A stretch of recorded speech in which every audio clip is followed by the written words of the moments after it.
So, pardon me, but I'm going to treat you all like you're third graders. Perfect. And trust me, that's an improvement to what I think most people deserve, because third graders are my favorite.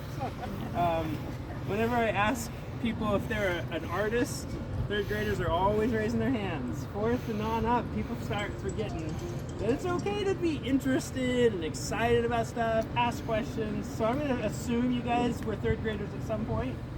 And I'm going to treat this like a school tour. I'm filming this from my third grade classroom. They're going to really appreciate that. Right? They're going to feel like rock stars. All right, rock stars. This is when they turn fourth grader. We're going to have a talk.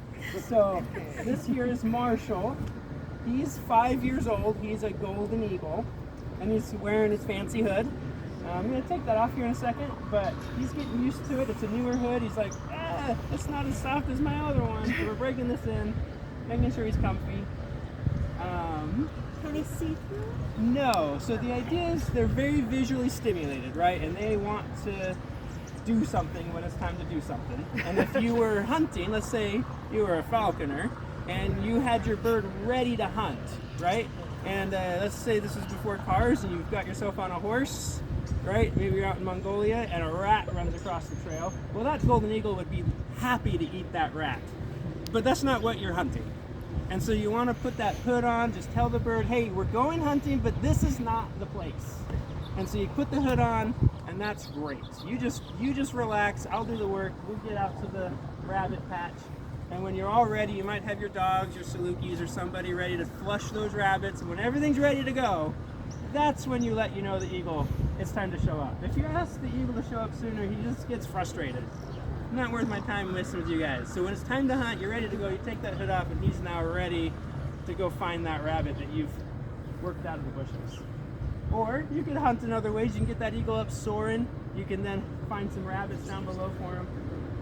So the hood's a tool to make sure they're comfortable through whatever training process or whatever hunting style you're going through. The hood's a great opportunity to let him know that he doesn't have to worry about what that sound is over there. Does it work on wives? Huh? Does it work on wives?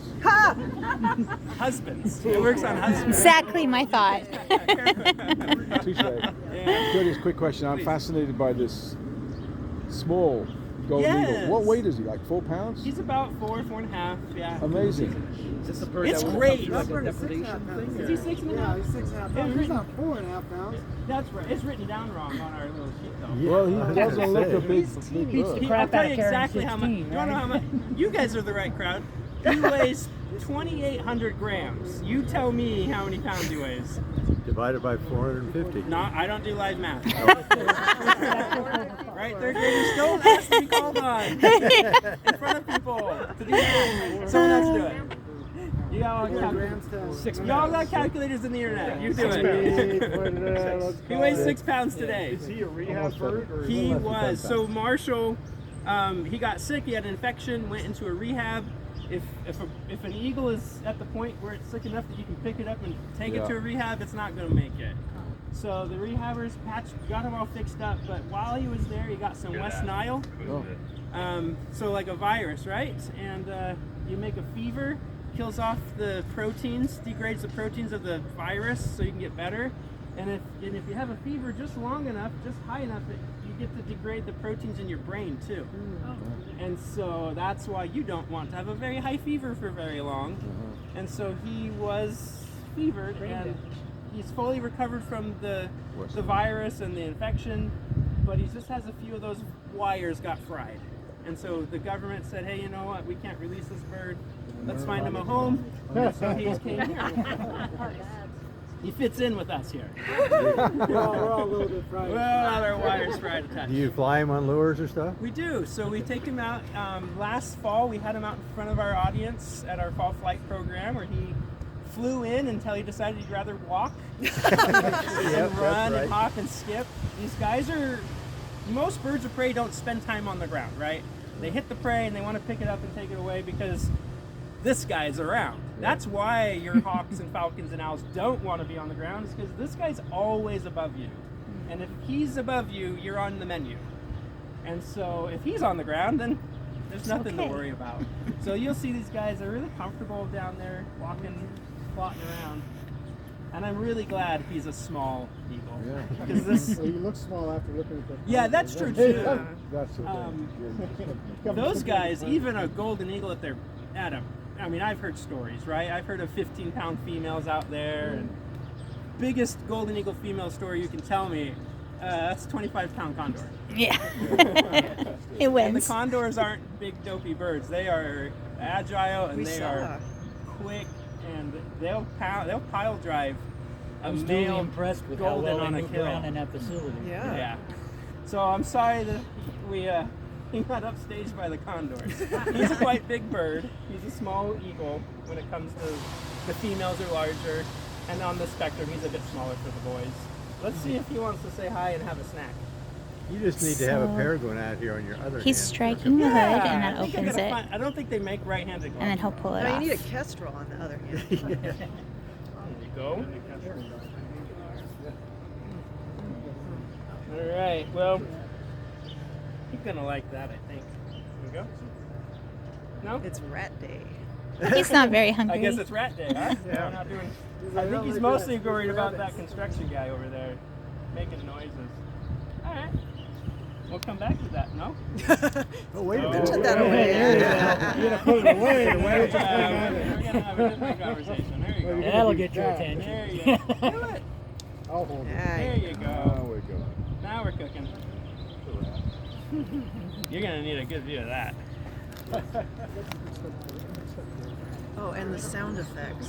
Yeah, get You guys are gonna swallow things they can't digest, right? And for him, that's mostly the feathers, toenails. Owls are famous for doing normal things because they can't digest the bone, so they cough up the bones. Everyone else is just taking care of that business, and then they just cough up hairballs that no one wants to look through.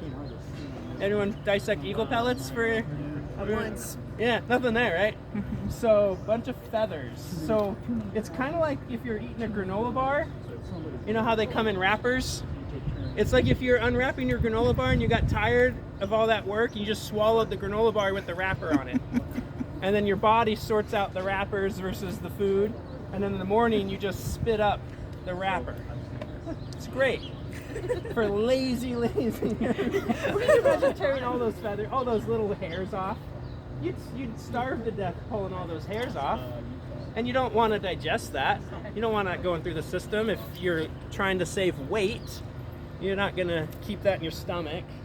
And so yeah, they just let their gizzard work that out.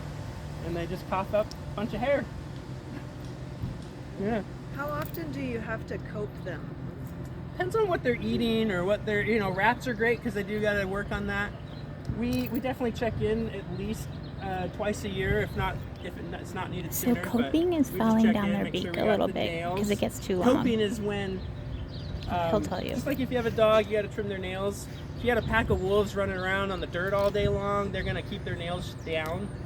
Where your dog sitting on the couch, it needs to have something to The miracle trim of its abrasion. nails. So same here. He's got a cushy life. He doesn't have to grab a rabbit and then put on the brakes with the other foot, because he didn't grab the head. So, Ugh.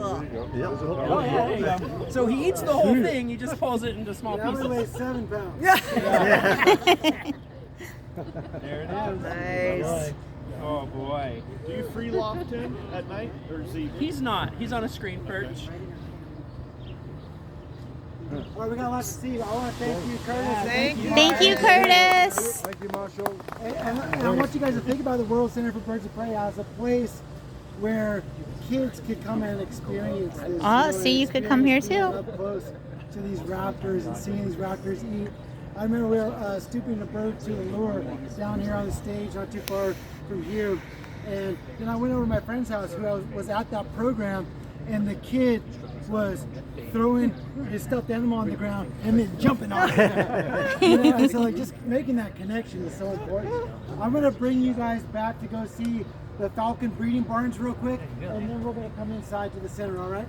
Curtis, can I stand by you? We'll see. He's a little bit skittish with everybody in the movement and the construction, but There he goes. yeah. So that's Nice to eat. baiting, and so that just means that he's a little uncomfortable, but then he got right back on the fist, so it's not too big a deal. We want